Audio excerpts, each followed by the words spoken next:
Yo, how's it going, everybody? Happy Saturday. Whoa, something weird going on with my voice. Welcome. It's the weekend. It's the freaking weekend. I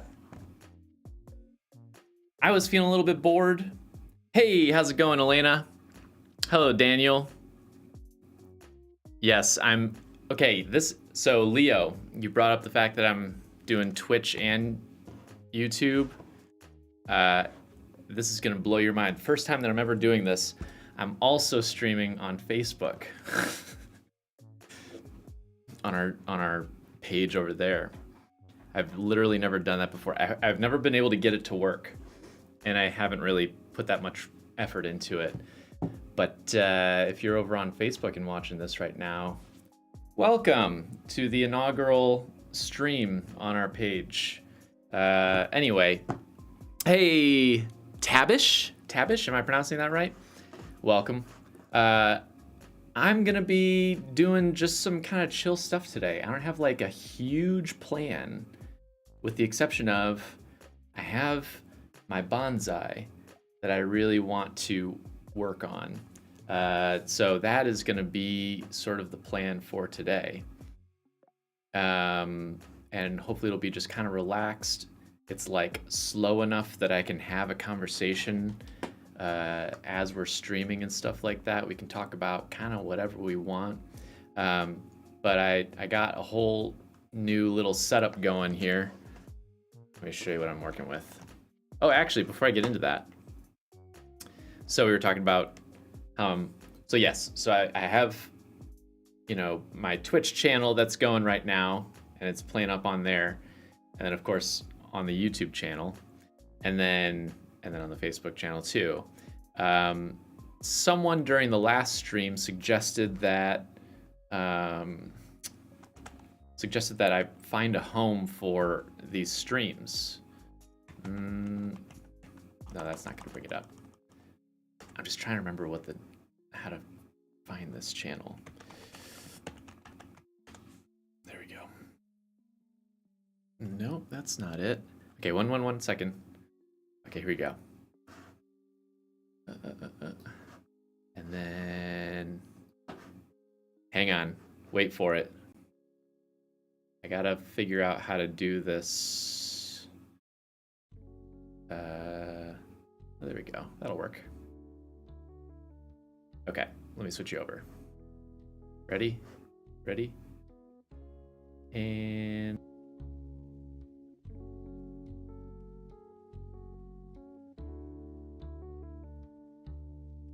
you should make a little like channel for all of the VODs, all of the recordings of the stream, so that people who come in late or who miss it altogether can go back and watch it at a later point.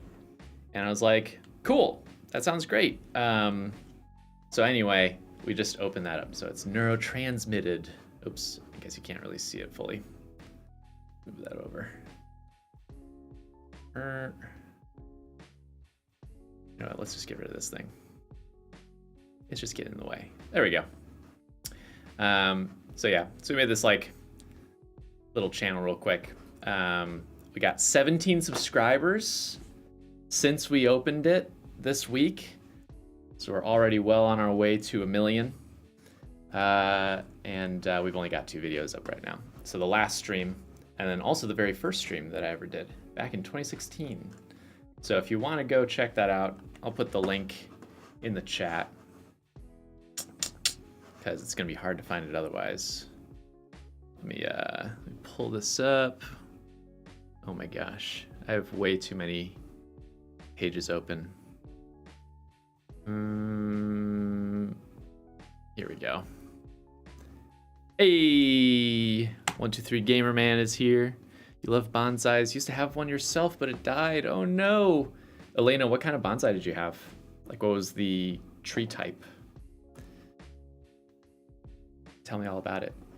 All right, so anyway, put that in the chat if you want to go over there and check it out.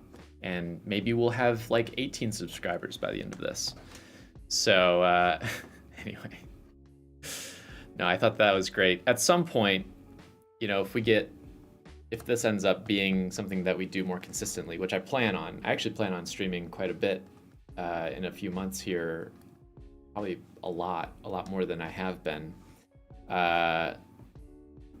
We might end up doing even stuff like, highlights, or it might even become the home of stuff that we wouldn't put up normally on our channel, like behind the scenes type stuff.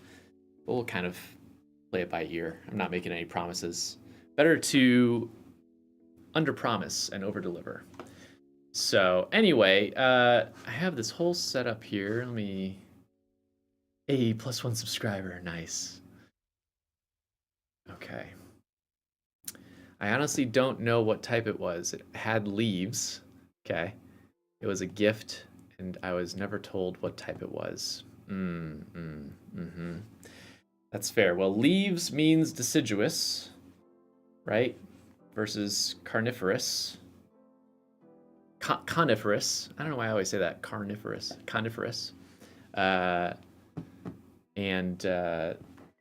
So maybe it was some kind of maple.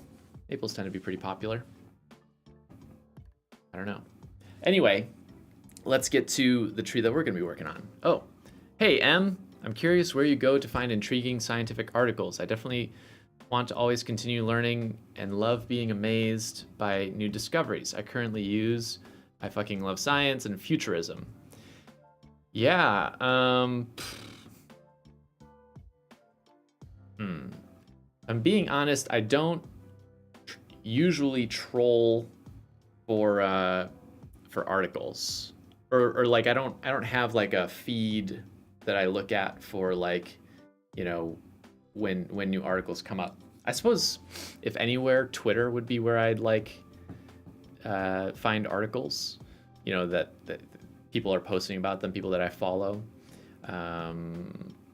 But beyond that, it's usually like where I end up finding articles is like I get an idea in my head for a video and then I go searching for it, and just start like looking for articles that kind of fit whatever the idea is that I have in mind. Daniel, hey, how's it going? Bonsais are pretty interesting. Without knowing anything about them years ago, I found myself at the National Bonsai Museum in DC.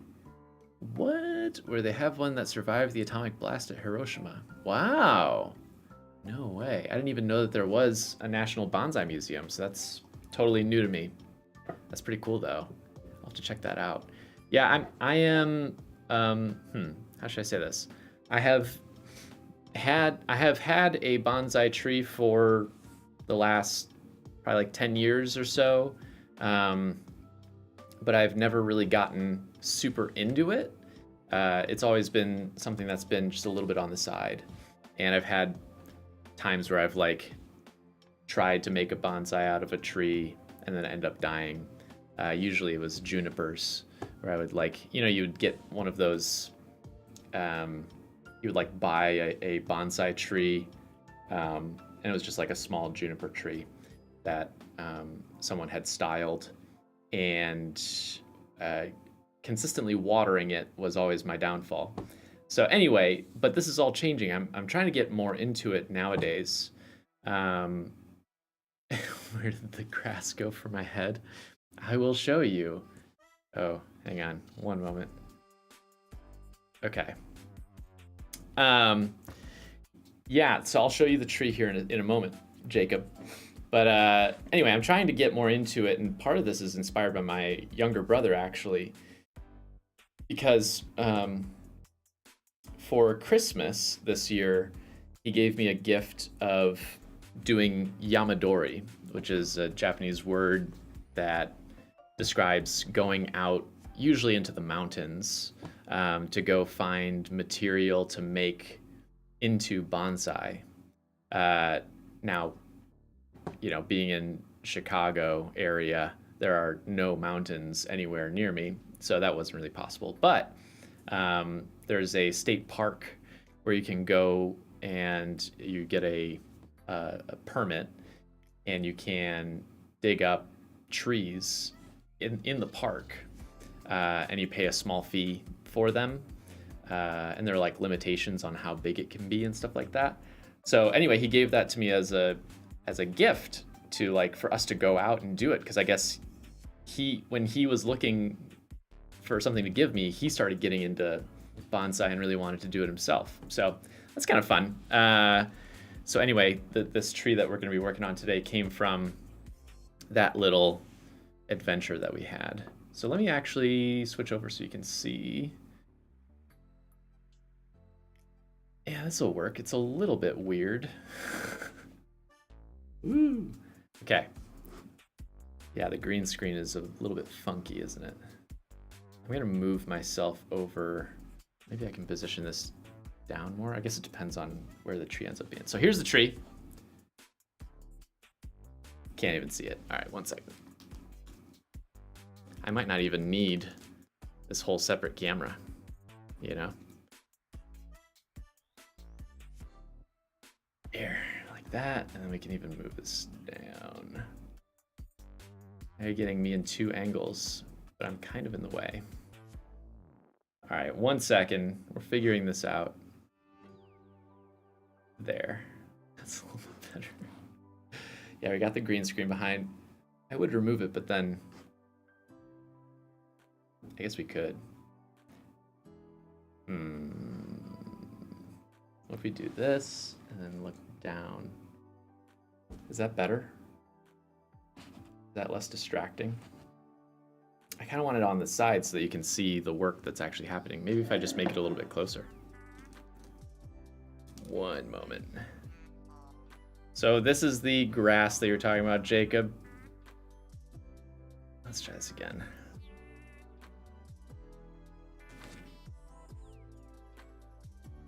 There, and then I'll be way in the corner here. It's a little bizarre.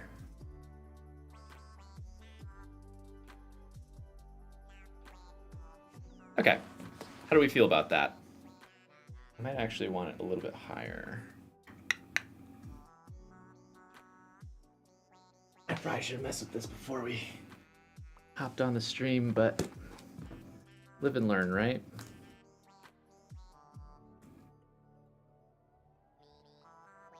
How's that? Is that good? It's a little bit better. All right, we're gonna work with it, see how it goes. So we've got this simple bonsai. Good, looking good, good. So what is a bonsai? Let's just start with the basics. A bonsai just means a tree in a pot, right? That's the basic meaning of bonsai. And so already we have a bonsai just by having this tree in a pot. And likewise, if you have a tree in a pot in your home, then technically you could say that that is a bonsai.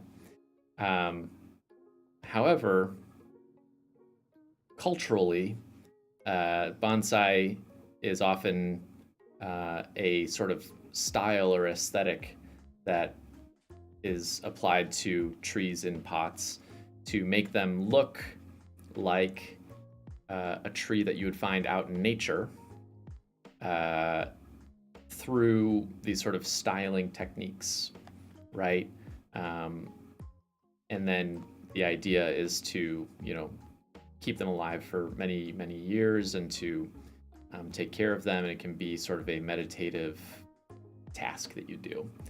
So this guy, bonsai is different from a sapling? No, not necessarily. This is a sapling, right? This is probably from just this year's growth, or maybe it started last year.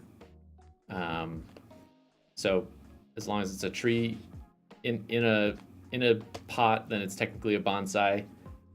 It's not a good bonsai, in terms of the style of it.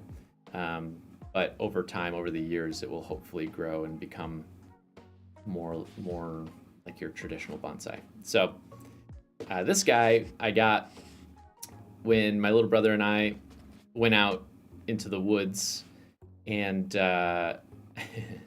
we were like, it was kind of an interesting day. So it was funny. We went out and did like some searching around because we wanted to look and see what our options were before we decided on something to cut down, or dig out rather. And we ended up finding one that we dug. When we started the day, it was cold, and we were a little bit worried about the ground being frozen, but it was okay. We were able to do all right. But we found this tree, and we started digging it up. And as we were digging, it started to snow, and it started to snow pretty heavily. And it went from no snow being on the ground to being like probably a good like inch, 2 inches by the time we finished digging up this tree that we were going for. So I actually have a picture of that somewhere. Give me 1 second, I'll pull it up. Yeah. Let me add an image. Okay. Browse. Which one is that? 1 second, I can show you a picture of this other tree that we got. That was the first thing that we ended up going for.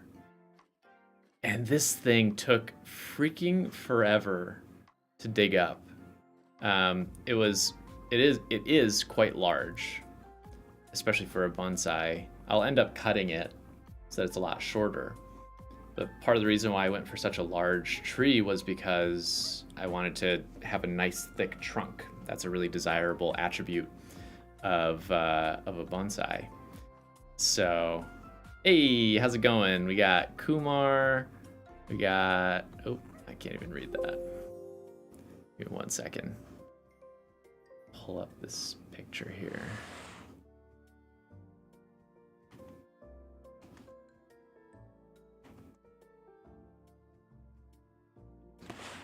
There it is. Boom. Whoops. Let's make that smaller. I think I moved the wrong thing. Image. Oh boy. I didn't realize how big this image was. So, here's me. Oh, wearing the same sweatshirt. Look at that. With this tree. And you can see, I mean, that's like a solid 5 footer, 4.5 feet maybe, which is pretty big. And we ended up digging, and you can see all the snow on the ground. It's still falling like as we're doing all this. It was wet snow, right? So we just got totally like soaked through, and it was kind of miserable if I'm being honest.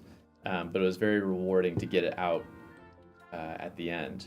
And so I took that and I ended up putting it into a pot. Here, I can show you a picture of that too. I put it into a pot, really just a bucket, I guess. And I'll be letting it grow this year, and then probably next year I'll do some trimming on it, because I want it to really take. It's a problem with those larger trees. Whoops, it's sideways. Well, if you tilt your head, you can see it. Let me see if I can turn that.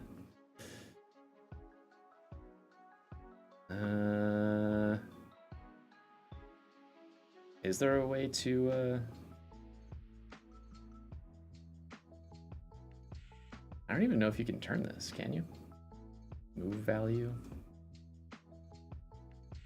I don't know if I can. Let's try this.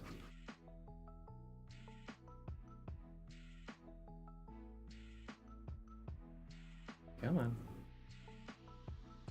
Nope, it won't let me. Whatever. Turn your head.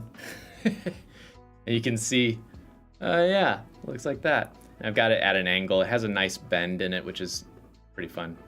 Image editor and rotate. See, the weird thing is that on my computer, it shows up the correct rotation. It's just on this software that I'm using for whatever reason. But anyway, so that was a really big tree. We finished that, and by the time we finished digging that guy up, it was like, oh my God, we were exhausted. We were wet. we were just like soaked through, and we're like, let's just walk around and see, like, we'll just identify some stuff, and if there's something simple that we can pick up, then great. But we weren't about to like dig up another giant tree. So I felt bad for my brother because he did end up getting another little sapling like this. But it's so funny because we ended up going to another place, and it was like the perfect location for finding material for bonsai. So we're gonna go back there eventually, but we each got one of these white pines, which aren't like your first choice for a bonsai, I would say, because their needles are really long, and those long needles make it, the proportions end up being a little bit strange. But I really liked it. And this one in particular, if you can see, it's a little bit hard to see, but here, I'll point it out here. You can see that there's a nice bend already from its initial growth. I kind of want to keep that. You always want a little bit of movement in your trunk. So what I want to do today is I want to look at what other people have done with white pines in terms of bonsai. Also what really old white pines look like, because that's what you usually want to model it after. And then we're going to do some wiring. So that's the plan for today. Let me catch up on comments because I have not been looking at this at all. Let's see here. Blah, blah, blah, blah, blah. I just Googled maple bonsais, but it wasn't that. I looked into indoor bonsais, and mine looks like a ficus. Yeah, ficus. Ficus are quite popular starter bonsais. Did you know that ficus actually are not trees, technically? Like, they're not dicots, I think. I believe they are similar to like a yucca plant, which, look like trees, but they're slightly different. I don't know. I mean, I had a ficus too. I say had because my ficus died, unfortunately. That was I had it living for a really long time, but I think in the move from California to here in Chicago, unfortunately it died. Just did not do well with the transition. So unfortunately that happened. Let's see. Green screen looks good, blah, blah, blah. So a bonsai is different from a sap. Okay, we already answered that. Are there any significant advantages for a tree to be grown through the bonsai way, or is it just for aesthetics? So it is mostly just for aesthetics. The whole idea with bonsai is to keep the tree very healthy. I think some people worry that, by growing a tree in a pot like this, or by doing pruning and other stuff like that, that you're like hurting the tree, or that it's bad for it. But it's actually not true. The whole idea with bonsai is, I mean, you can do it poorly, right, and end up hurting your tree. But the whole idea is to make it stronger, make it grow well, to do things to the tree that will actually promote its growth and help it be, better and stronger for the future. Let's see. Hey, Grim Savage. Is it easy to kill a bonsai? Depends on the breed or on the type of tree. So ficus, if you want a good beginner tree, ficus trees are great because they generally live through most things. They're more tropical trees, but they do really well as indoor trees. So those are really good. It can be easier to kill a bonsai than a tree that's just in your yard, because since they're pot bound, you just got to make sure that you're watering them. And also you have to either have some sort of, like, if they can't survive, cold winters like we have here in Chicago, you need to either figure out a way to put them into indoors, or to have like a greenhouse or something like that. Karate Kid, 1, 2, 3, Cobra Kai. Totally. Yep, I know. That was probably my first exposure to bonsai, was seeing it in Karate Kid. Your expression would not suggest that you were miserable. Yeah, well, of course, you know, by the time I got to the point where I was pulling out the tree, you know, this big thing, I was very happy. But what you don't see is, well, here's the other thing. Because the snow was so wet, it was just like the soil was kind of clay-like, so it wasn't this nice potting soil.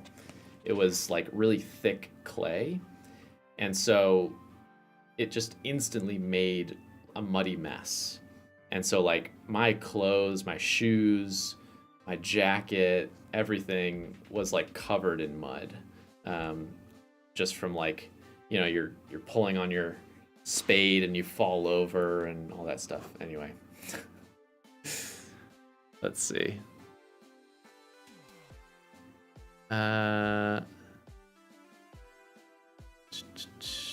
Growing bonsai in space would be quite interesting, especially in terms of height it can achieve. That's interesting. Now, the thing with bonsai is you want it to have proper proportions. So you wouldn't want a really skinny, really tall thing because then it would look kind of strange, right? You actually want something that looks natural. You can get really weird, unnatural looking trees if you want. But, you know, for me, I think the whole goal is to have something that's beautiful, something that looks like an old tree, like almost as if it's miniaturized, you know? How old is the oldest bonsai? Oh, it's hundreds of years old, I believe. Let me actually look. Oldest.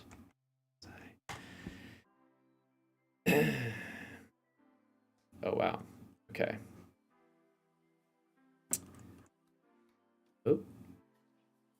So there's a ficus that's over 1,000 years old. That's a Ficus retusa. There's a second blah, blah, blah. 400-year-old white pine. Hey, that's what this is. Here, let me show you what that looks like so you can get an idea. Here.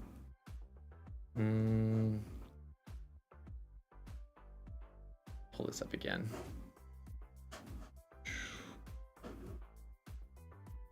There we go. Whoop. So here's the oldest one, apparently. 1,000 years old. This guy's 400 years old. And that's the white pine. So something like this ends up looking like that. Mine will not end up looking like that. Wow, that's a huge bonsai. The dwarf giant. Holy smokes, how old is that? 600 years old? Jeez. $1 million bonsai. Blah, blah, blah, blah. This is 800 years old, this guy. The royal pine. So that's another pine tree. I don't know if it's white pine though. Wow. That one's from the 17th century apparently. So they can get very old. This is a 1,000-year-old one. So yeah, so they can grow extremely long lives, or live extremely long lives, I should say. So yeah, it's kind of wild. Okay, so what are we doing today? Oh, thanks, emoticons, appreciate that. Is there any way to accelerate the tree growth? There are some tricks that you can do to kind of accelerate things or sort of make it look older faster.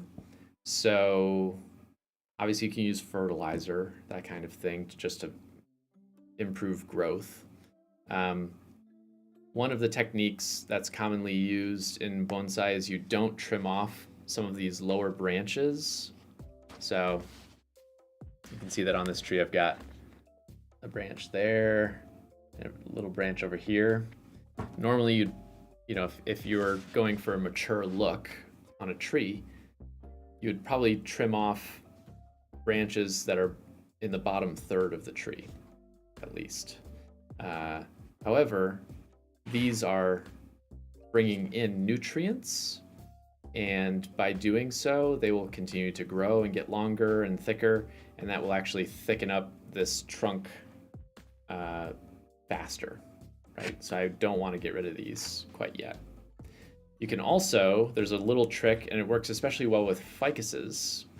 There's a trick where you can take a bunch of cuttings of a tree.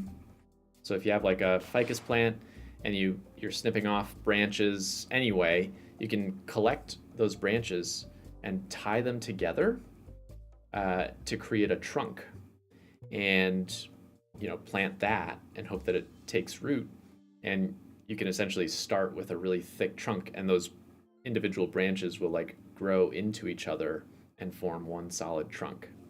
There are some risks with that. You can end up with a weird situation where the branches in the middle don't get enough like nutrients or sunlight or whatever, and so they die, and then you have this like rotting core to your tree. So yeah, there's risks involved. It's not so easy, but it's possible. So, all right, what we're gonna do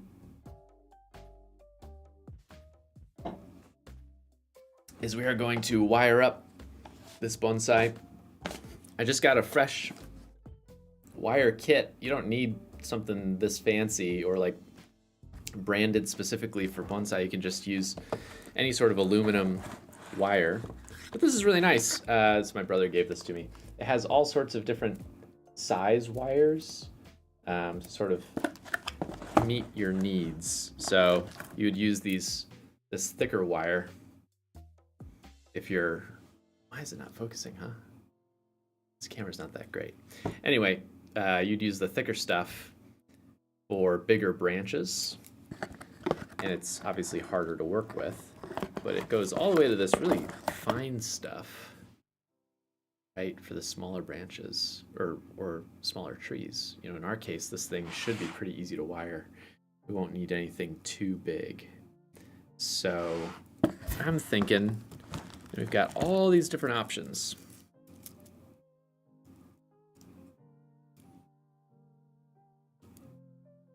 We'll probably end up using this. Oh, it even comes with cutters. That's great. Okay. This might even be overkill in terms of size, but let's open it up and just see if it's too thick. Oh, you know what? I'm not even ready to wire yet. You know why? Because I don't even know what I'm doing with this tree. Oh yeah, this will be perfect. Okay, let's go back. Let's take a look at some options for ourselves, huh? We're gonna pull up this guy again. Let's just look up real quick. Old white pine. I just want to see what these look like. They're probably going to be very, yeah, that's what I thought. They're probably going to look very straight and have these. So if we look at something like this, let me move myself again so I'm not in the way. So in the wild, when white pines grow in forests, when they're not on mountains, that sort of thing, they grow very straight like this, and have these distinct pads, right? And by pads, I mean like there are layers or levels to the greenery. So if you look at a younger white pine, something like this, there's less distinction between the pads. They just all kind of grow together. So as they get older, they have, well, this is a drawing, but they'll have like more distinct branches, distance between them, that sort of thing. Let's see if there's some other good examples. Unfortunately, that's not really what I'm going to be going for. So this is starting to get some of those more distinct pads, stuff like that. Yeah, something like that. This is still pretty young, but what we want to look for is what a pine looks like when it's been living in really harsh conditions, and one that's very old. Typically with trees and in bonsai, what you're trying to get is this old look, and there are certain things that indicate age.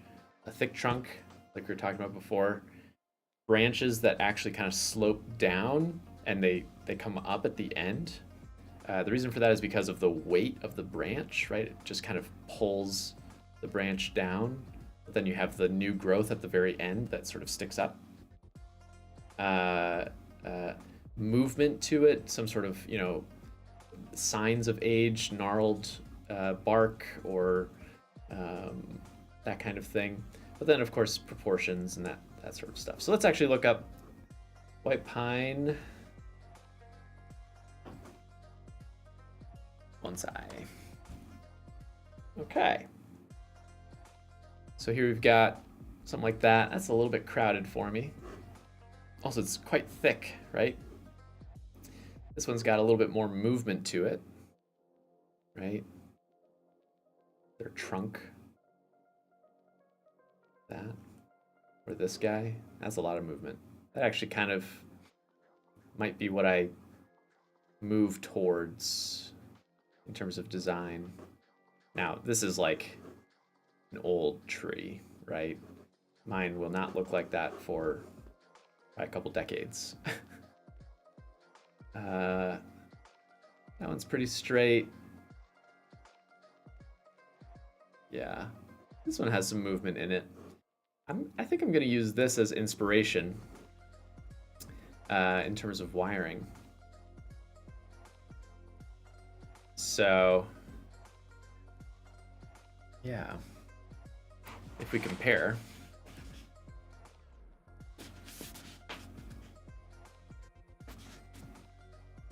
right? Kind of going for an S shape, right? That's the whole idea. That tree is hard to tell because he's offset from the tree a little bit. That tree may not be much taller. Yeah, it's probably a little bit taller than this, but not terribly by much more. So we might end up going and using that as our example.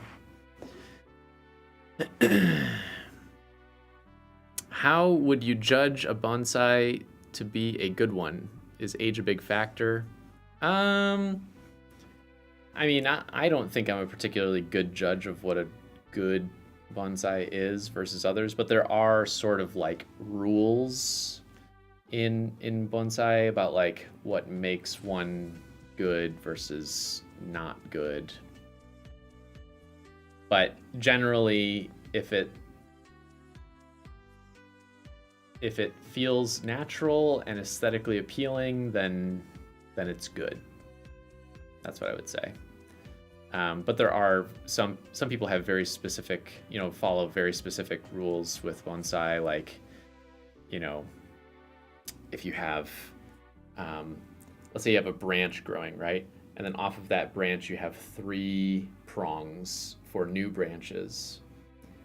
Some people would say that, like, it's a, good bonsais, you pick out the middle branch to only have 2, right? Rather than 3. And likewise, if you're doing like a forest bonsai setup, like scenery, you go for odd numbers of trees versus even because it's good luck and stuff like that. I don't know. I don't buy into that too much. I just like to have fun with it. But age does obviously help a lot with making it look nice. Is there a way to make the needles look smaller on the tree without killing it? Yeah, I gotta kind of figure that out. I know that some people, so like with this guy's tree, if I switch over, with this guy's tree, right? The needles are pretty small. And I wonder if what he's doing is, you know, he's taking the long needles here, right? And he's just like pruning it in half, right? Just pulling off the tips of them. And you do that a lot with other trees, usually not deciduous, but with coniferous trees, you will like pinch off the tips of some of the needles in order to make them look smaller. And you have to do it the right way and at the right time, because otherwise you risk all of those needles then dying, and you lose all that nice greenery that you were working on. I've got a giant bonsai in my garden. You mean just like a big tree? Or like, is it actually in a pot? Have you done bonsai competitions? No, I've not. Never done a bonsai competition. I'm not even close to that level. Maybe someday, but I don't have the skills or the knowledge to be able to do that. It'd be fun. It sounds like fun. I've seen other people's trees that they submit and stuff like that. All right. So we've got this reference. There we go. This guy's tree. We got this nice S shape, and then it looks like some branches that go out. And he's got a nice crown here. So sort of two scaffolding branches there, one that has been truncated, surely, and filled in. And he's got two coming off to the other side. I'm not going to follow this exactly because the tree will dictate sort of where the branches end up going. It's more the trunk shape that I'm interested in. So we'll probably just go for that nice S look. All right. So I got my wire, I got my tree. What we're gonna do is I think I'm gonna have to wire from the bottom.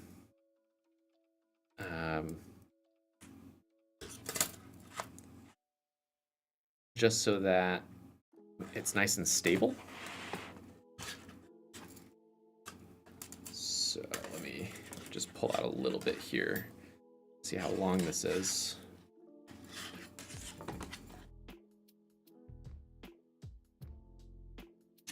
Maybe one loop more. Okay, hopefully that is enough.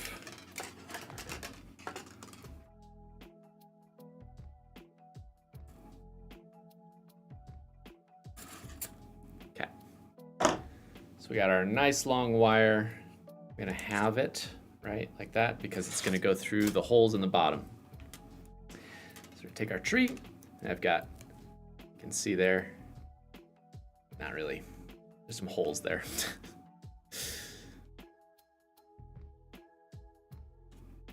Let's put this plate under here, just in case it gets a little dirty. Okay, end up exactly where I wanted it.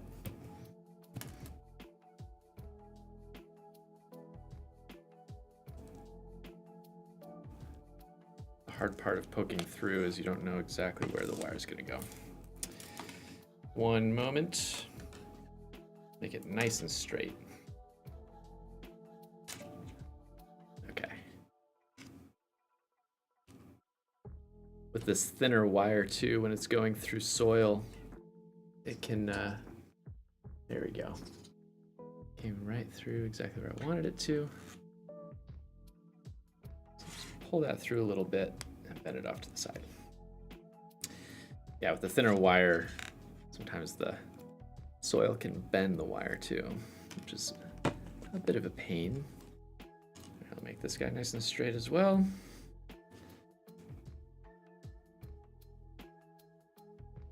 Stick that through like so.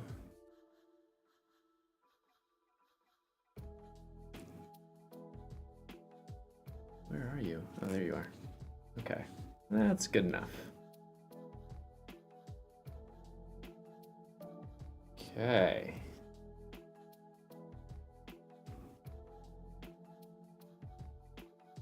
So now I want to have these wires be more or less the same length. There we go. Don't want to mess with the root system too much because I just potted this a couple of weeks ago.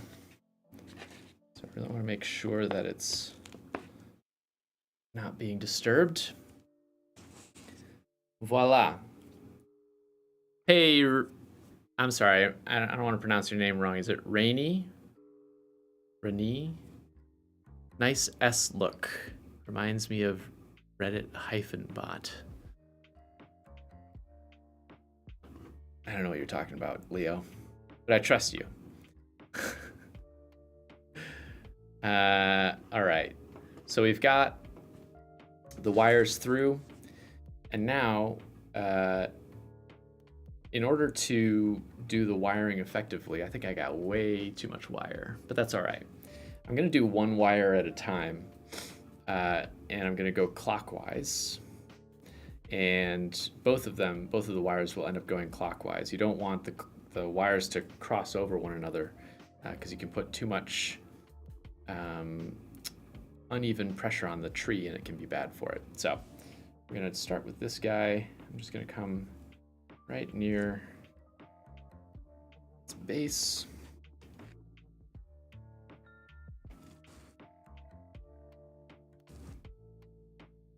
I also want to look out for any of the branches.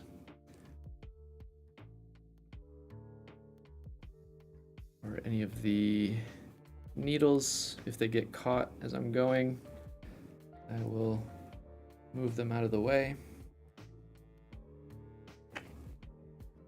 And this is, I don't wire that often, so I would not call myself skilled at this.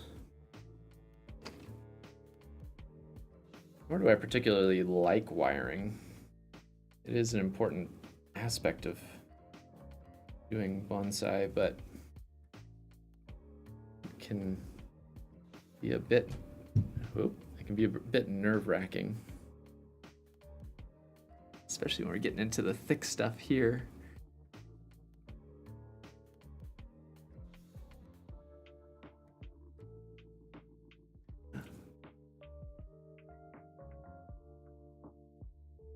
Let's see, I'm catching some of these needles.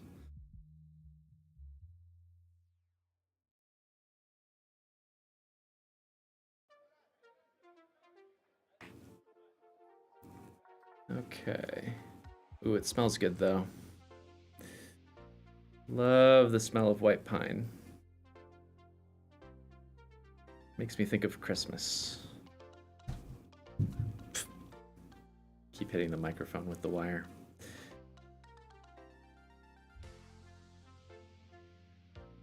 Okay. Yeah, way too much wire. That's okay, we can actually save the excess and use it somewhere else.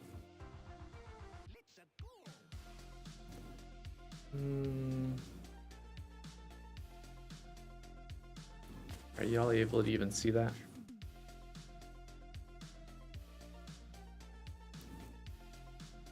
Okay.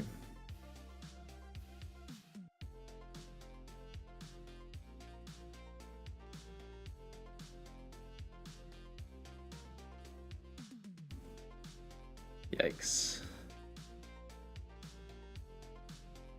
I'm like trying to be really delicate because this is a thin branch here. And I swear it is like impossible to not get some of these needles caught. Okay.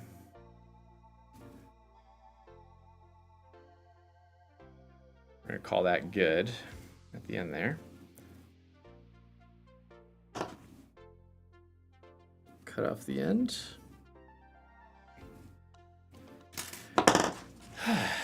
Whew. Can you see that? So, one round of wires done. I would probably be okay with one wiring. But just for the heck of it, just to make sure that it's really anchored, I am gonna do the second wire. It might be overkill, but I'd rather have it be really stable and not have to worry about it moving around on me.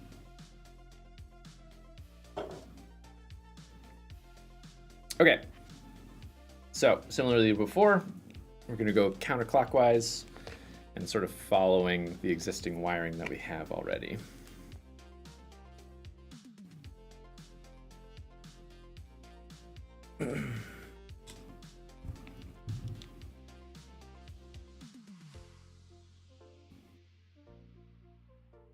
Okay.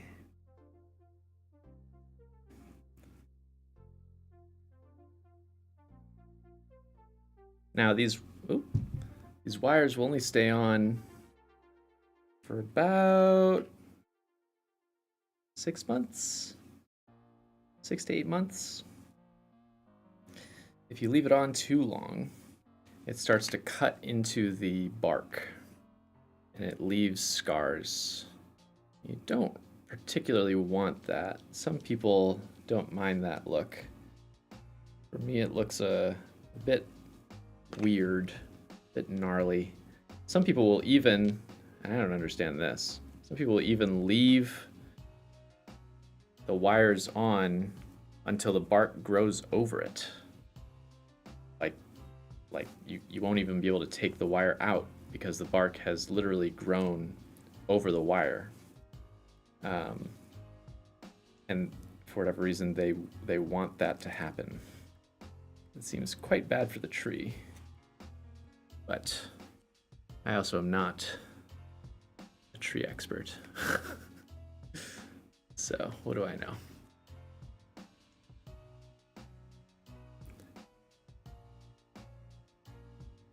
Okay.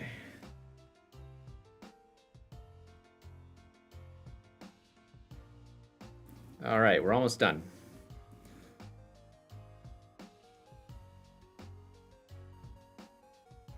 Okay, pretty much there. And now we've got this nice sort of braided appearance to the tree. Cut that off.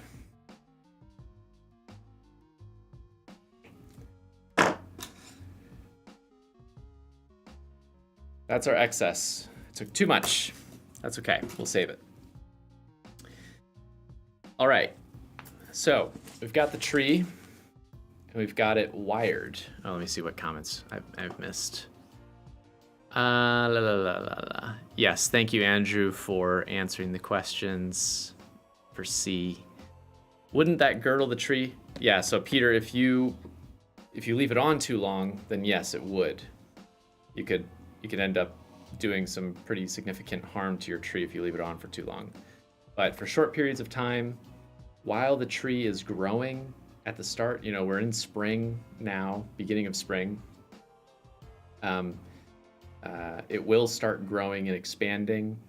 So you don't want to leave it on for too long to avoid scarring. But for 6 to 8 months, it'll be okay. So I'll probably end up taking off the wires in fall time. The angle you make for a turn on the trunk, do you have recommendations for how much it should be at max? No, I mean, some people will go for really severe twists and turns and that sort of thing. Now, first thing we need to decide, and I need your help for this. Let me turn this up just a little bit.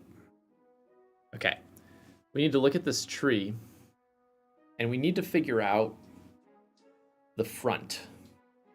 So in bonsai, it's really important to figure out what is going to be your front-facing part of the tree, because that's what people are going to see when they look at the tree, and that will be really helpful for determining the shape and structure and all that stuff.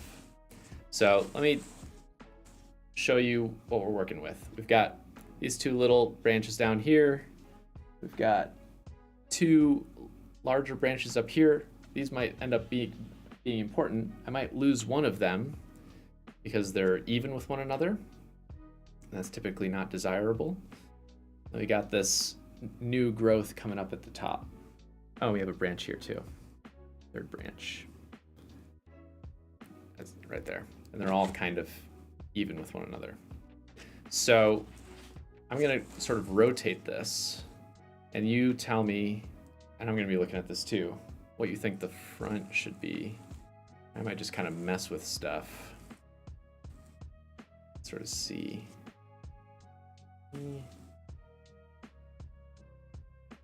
That looks like the front to me, what you're seeing right now. I think that's gonna end up being what we want facing the front, is that. What do you think? I want it angled towards that direction a little bit, but I think that's what we want. So let me do a little bit of messing with this.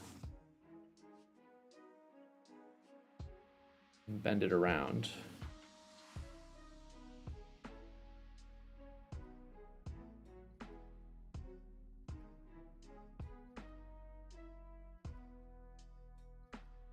We can get pretty...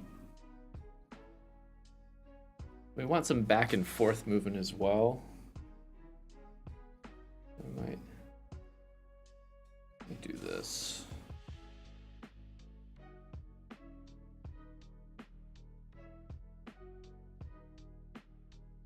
And you want the top sort of coming towards the viewer.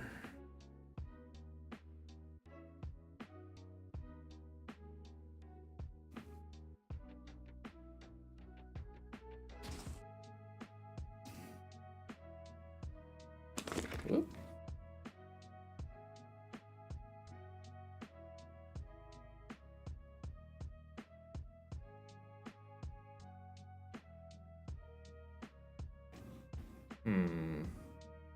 Let me think about this.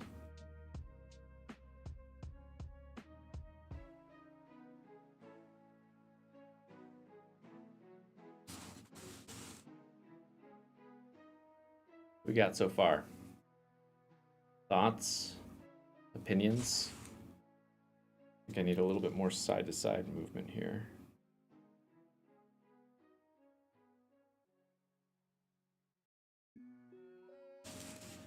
And I think that maybe I want that going back, actually.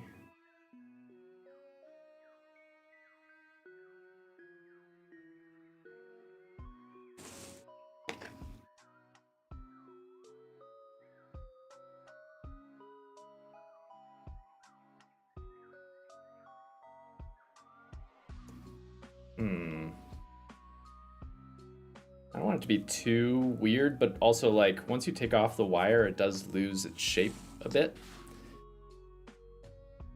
What are we thinking?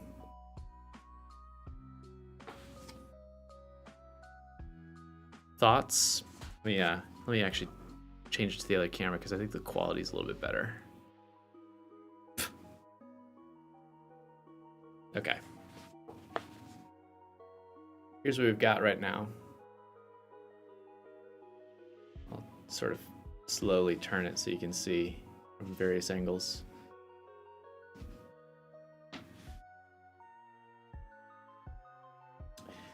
So I think, if we look at it from the side, it's all kind of in line. I think I want to move that slightly.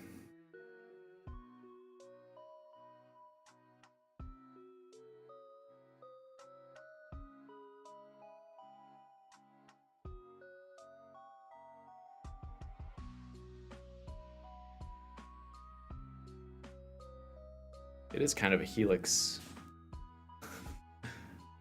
turn look there. there. So now it's a little bit less all one level. Thoughts? Opinions? Critiques?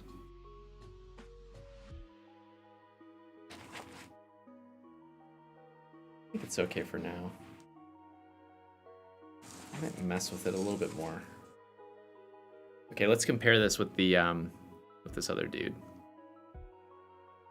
Okay, let's look at that, guys, right?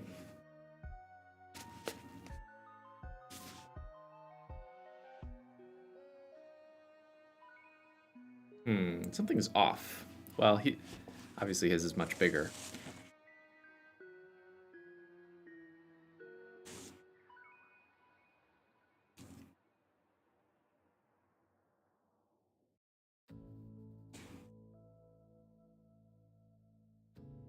Yeah, okay, that goes over. Maybe I need to turn this up a little bit sooner. Turn it into a dragon? I like that.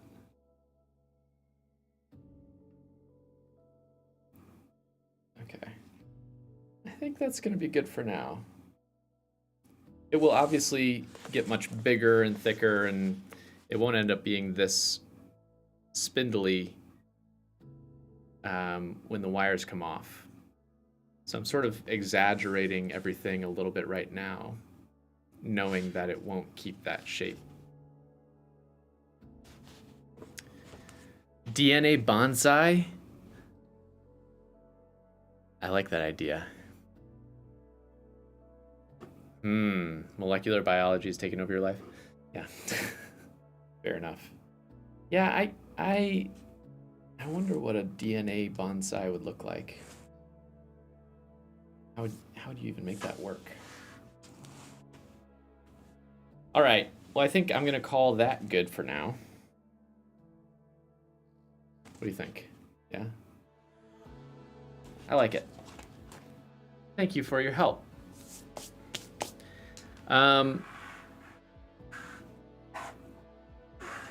So that other bonsai that I was talking about, my really big one, I'm going to let that guy grow for the next year, I think, just to make sure that it's really rooted.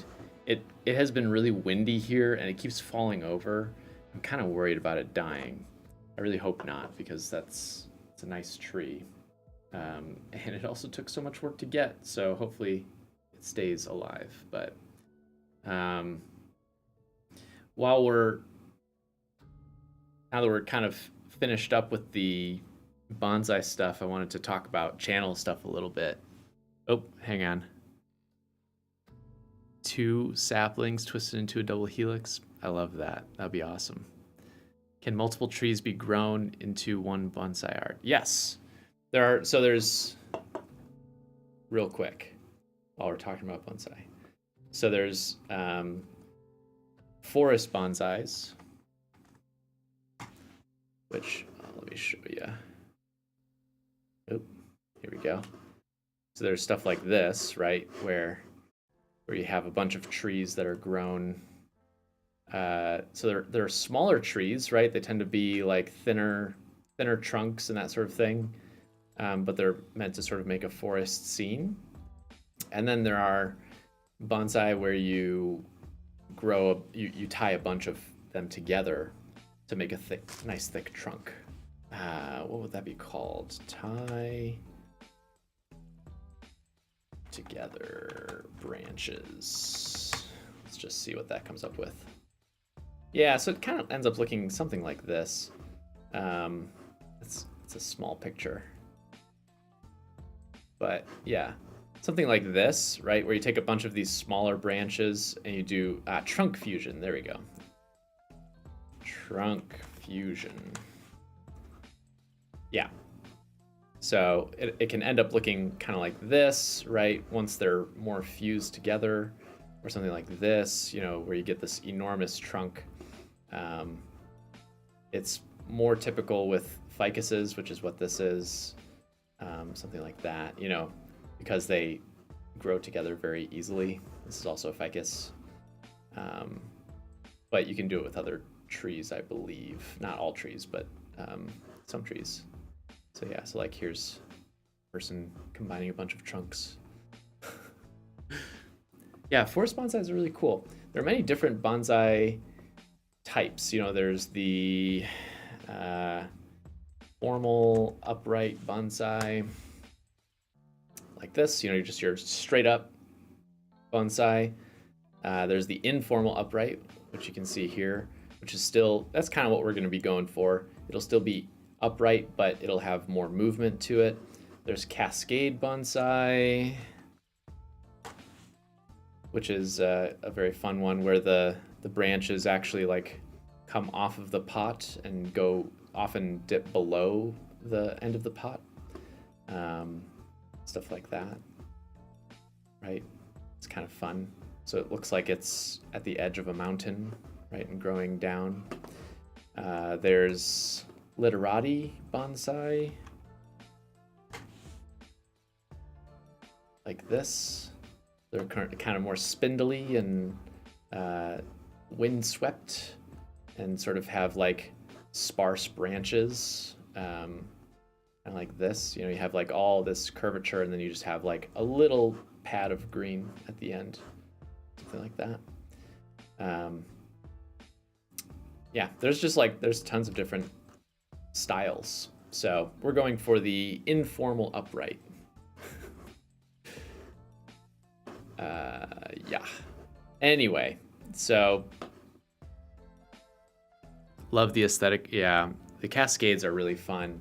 At some point, I would love to do a cascade. I just haven't had the material. Like I could try to make a cascade out of this, but it's not really made for it. So at some point, close that. Yeah, so in terms of video stuff, so as I said during the last stream, we're not going to be making a video this month. Instead, we're going to be picking up next month, just because with preparation for having a baby and all that stuff, they could come any day now, right? They are 2-term at this point, so they could literally decide to be born tomorrow. So we're just kind of taking it easy, and then we'll be picking up video stuff with this next month. And I've got a lot of good stuff planned. So I've got plenty of ideas. I know that during one of the streams recently, I was asking about like what video idea I should do. And so people seem to vote mostly for a video about the replication crisis in psychology. How like, you know, many psychology studies make claims based on their evidence, but then when other people go and try to conduct the same study, find no significance in the data. So for like most psychology studies, so that would be kind of interesting to look at. There was another one that I really wanted to talk about, which is I really want to go into depth on psychiatric institutions, like psych wards and hospitals that closed in like the 60s, because I think the angle that I want to take with it is that I think we should reopen them, kind of, right? Obviously modified, right? Different than how they were, with all the appropriate ethics and proper way of treating people. But yeah, I think there's a really strong argument to be made for having these kinds of institutions, because with the deinstitutionalization movement, we saw essentially all of these folks who had severe mental health issues move into the streets or into the prison system. And so our homeless population, our prison population is overwhelmingly occupied by people with severe mental health issues. And that is not really better, right? So anyway, I want to kind of explore that concept in depth.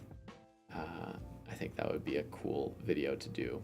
And then there's another project that will actually end up being a series of videos that I can't really talk about right now. But it's gonna be fun.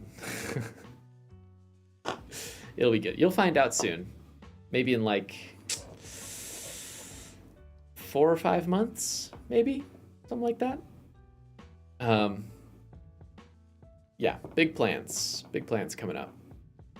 So anyway, that's the whole idea of what's coming up. Mostly just focusing on baby right now. We're mostly ready. And then getting back to videos and some really big projects, quite frankly. That's the goal.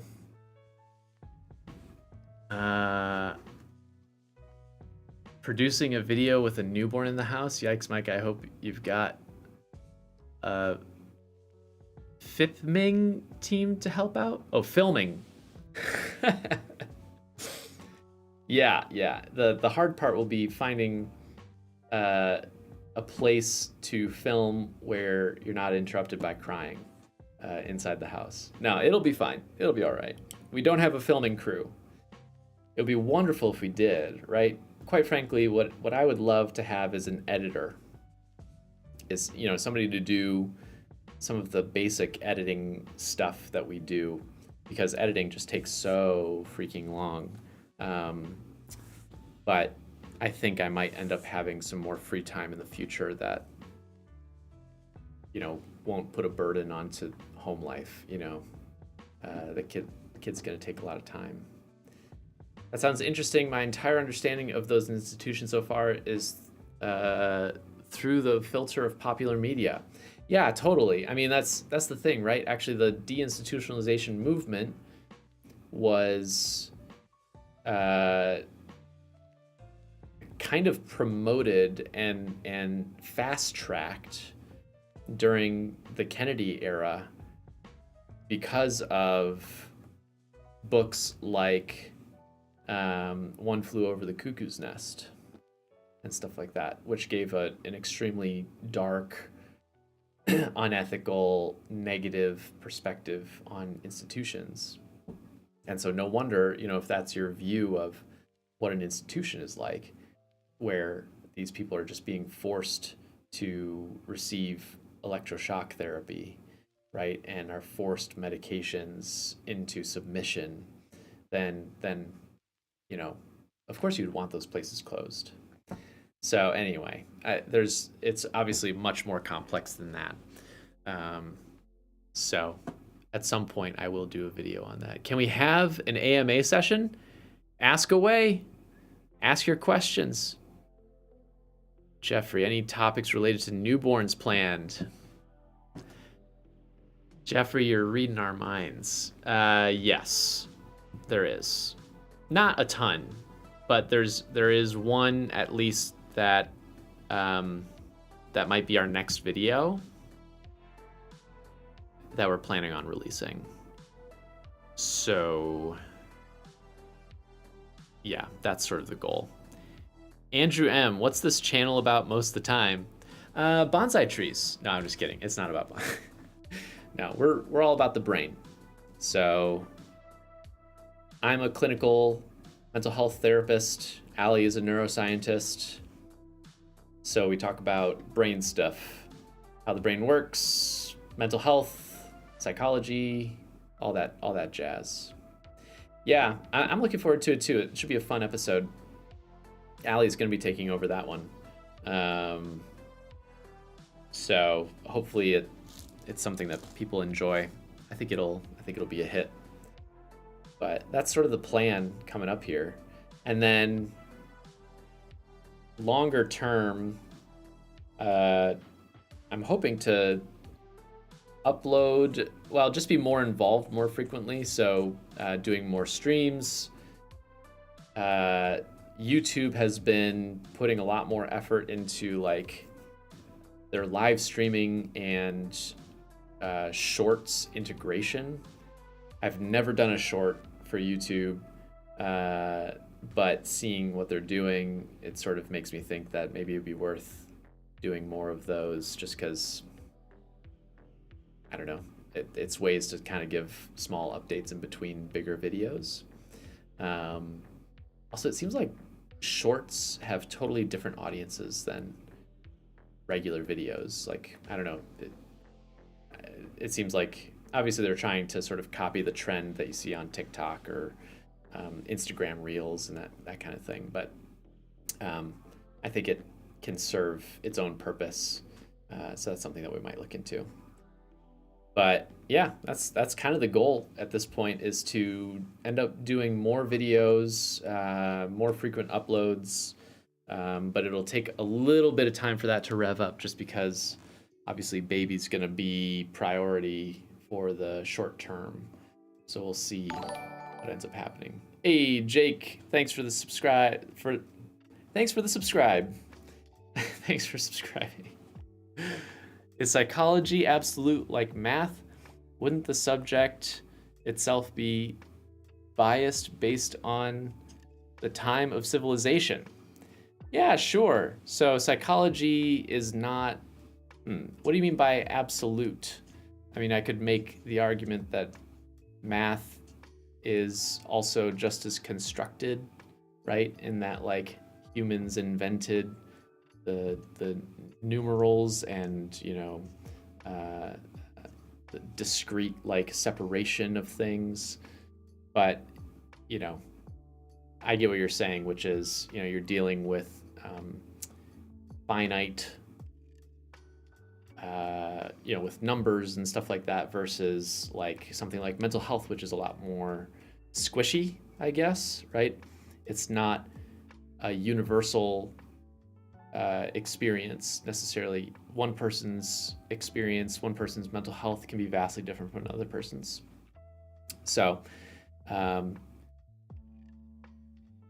think psychology is pretty young as a field, right? It's essentially become popular in the last 70, well, like, yeah, like 70, 80 years, something like that, which is an extremely short amount of time to like build up an entire field. So I think that there's still a lot to learn, but in the same way that, like, you could say the same thing about neuroscience too, or philosophy, or you know, I'm trying to think of other fields that are more recent. I guess philosophy isn't that recent, but in terms of how it can change based on the time of civilization.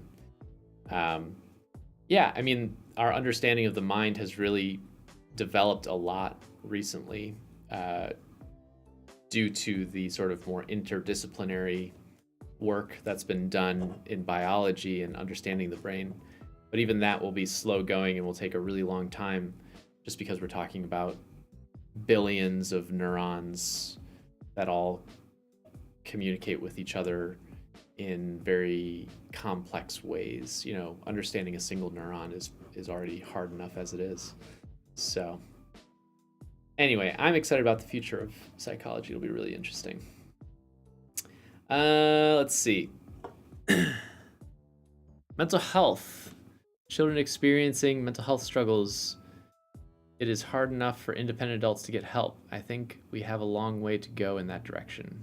Yeah, absolutely. In terms of, like, getting help for people struggling with mental health, is that what you're saying, Leo? Andrew, would you describe yourself as a spiritual person? I would say I'm spiritual. Yeah, not a very religious person, but spiritual. How do you guys keep your mental health at an optimum level? Any general advice you'd like to give? That's a good question. I could give a lot of tips. I guess this is going to be stuff that is going to sound very generic, right? But it is actually good advice, which is to get good sleep, right? To have good sleep hygiene, where you have a consistent bedtime, you're getting enough sleep, and it's good quality sleep. Having a good diet, exercising, right? These are all things that are proven to not only help your physical health, but also your mental health. They're so interlinked. And then on top of that, working on resilience and having good interpersonal relationships, staying social, spending time with people who you care about, doing things that you enjoy. There's not really some magic pill, right? Or some secret to it. It is often some pretty basic foundational things that that can lead to good mental health. Sort of the thing that I think about, actually. Let me pull this up.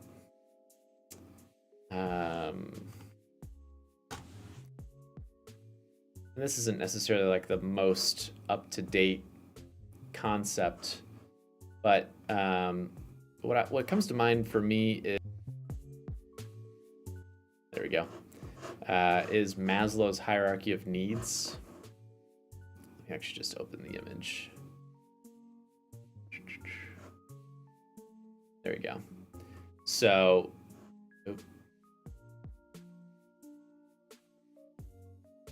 here, I'll move instead of this moving.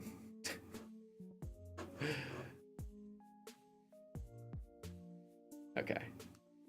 So, Maslow's hierarchy of needs essentially gives this idea that, like, in order to reach the higher level of this pyramid, right, you need to first meet the needs of the lower level. So in order to, be able to worry about your safety, right, you first need to meet your physiological needs. So you need to be able to breathe, you need to have plenty of water and food, you need to have shelter and appropriate sleep and clothing, and be able to reproduce, right? Yeah, I don't know why reproduction is a base physiological need, right? The idea of, like, I guess, like, in the same way that food, air, shelter, this is also an old model, right? So it may not be the most representative of, like,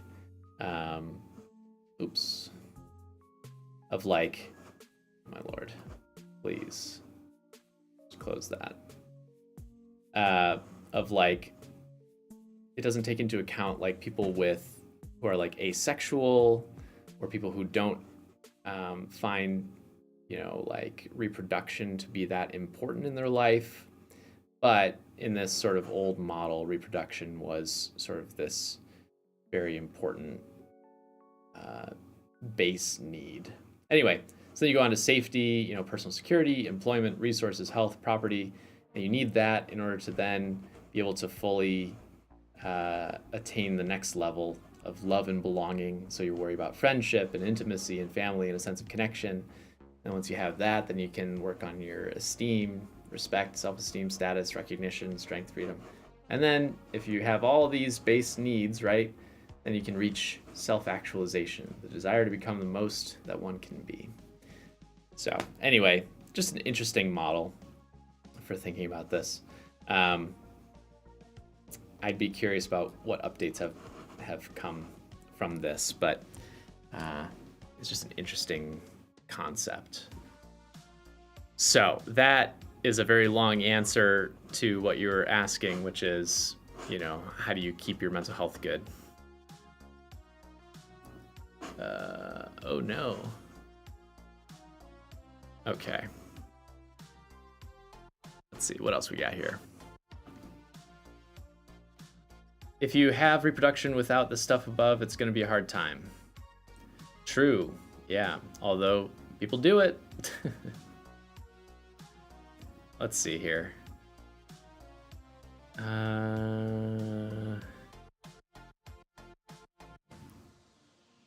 Okay. Cool. So yeah. So anyway, that is how I would suggest improving your mental health, is actually by focusing on the basics, right? Going back to, where am I strong? Where am I doing really well? And then also, where do I need to maybe improve certain aspects of my life? This is really hard. Real people tend to be more messy than nice geometrical pyramids. That's true.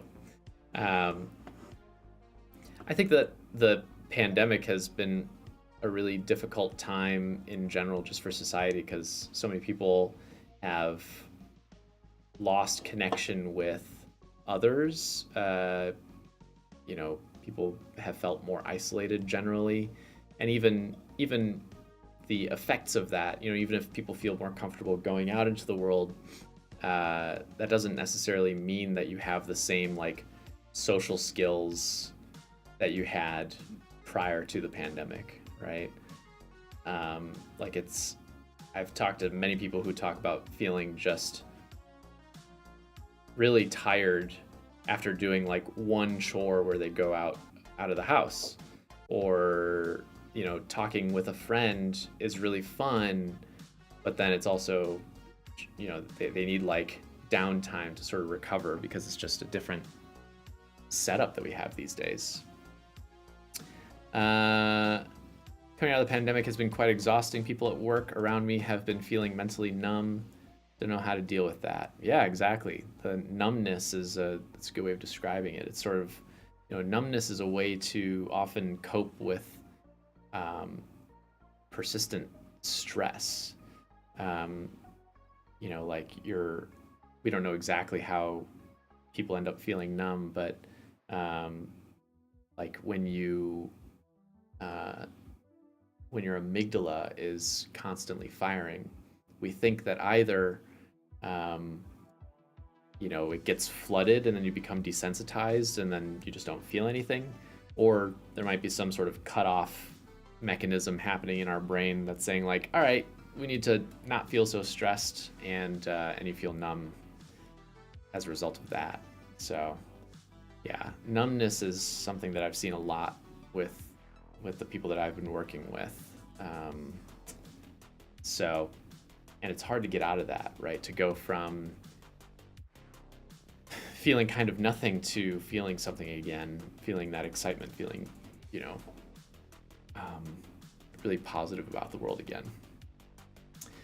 Theoretically, if you were to reach self-actualization and then find yourself in a position where basic needs are struggling to be met, do you lose that actualization?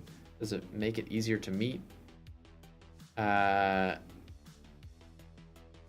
Yeah, I think if you were to reach self-actualization and then you lose your basic needs, or they're more difficult, self-actualization kind of goes out the window, right? If you feel self-actualized, and then now you don't have any food, well, now what, right? Like, you're not going to be feeling super great and like, at the tip top of your mental health. You're going to be worried and like hyper focused on trying to meet that more base need. So that's my thought, at least. So I don't know, mental health, man, it's a weird thing. So here's the deal. I have no current plan for the rest of the stream. I might end up kind of wrapping up, unless folks have more questions, or if you have a particular thing that you would like to do. You could always like go through an old video and sort of do like director commentary, if that would be helpful, if that would be fun. We could look at I don't know, like Reddit posts about people's opinions of psychology. Oh, that was another idea that I had for a video, was answering the question, is psychology a real science? Or is, yeah, something along those lines. I think that'd be a funny video to do. Hey, Adriana, thanks for the subscription. Yeah, I don't know. I'm kind of open to ideas. Any strong preferences? And if not, then I might wrap up here. Have you guys decided on the names? No, we have not decided. Well, we have top choices for names. We're waiting to find out the sex of the baby until birth. So we're open-minded. If you have any suggestions for names, then please let me know. How much does exercise and diet help with ADHD symptoms? I don't know if I have a great grasp of like a measurement for that. Hey, Dafa, thanks for subscribing. I don't know if I have a great measurement for like how much, but it can help, right? Exercise is a great way to release endorphins, to sort of even things out in terms of your brain's functioning. And obviously it's a great way to like get some energy out and that sort of thing. It helps with anxiety reduction, that sort of thing. Diet can also help in it can have so many downstream effects, but you can also still have great diet and exercise and still have ADHD, right? And still like struggle with the symptoms of it to a pretty severe degree. So that's not like the only component, I guess is what I would say, but it does help. So are you saying that you want me to name my child Manav? Is that how you pronounce it? Actually, I don't even know if I'm saying that correctly. Manav? Manav? It's probably Manav. Yeah, you bet, Magnus. Sorry, I can't give a more like definitive answer. It's just not, we don't have it'll differ from person to person, it's hard to know exactly what will work for one person might not work for another person. So, yeah. That's my thought. Okay. All right, folks. It seems like things are kind of slowing down. If I'm being quite honest, my throat is hurting a little bit from talking so much. I was talking so much yesterday that like I think my throat got dried out. So I might just kind of wrap it here. But I promise that I will be back very soon to do another stream. And we'll pick back up then. So that's the plan. It was great talking with y'all, and I appreciate y'all coming out to hang with me. Like I mentioned at the beginning of the stream, if you weren't here, I created a channel. Somebody suggested this. Let me pull it up again.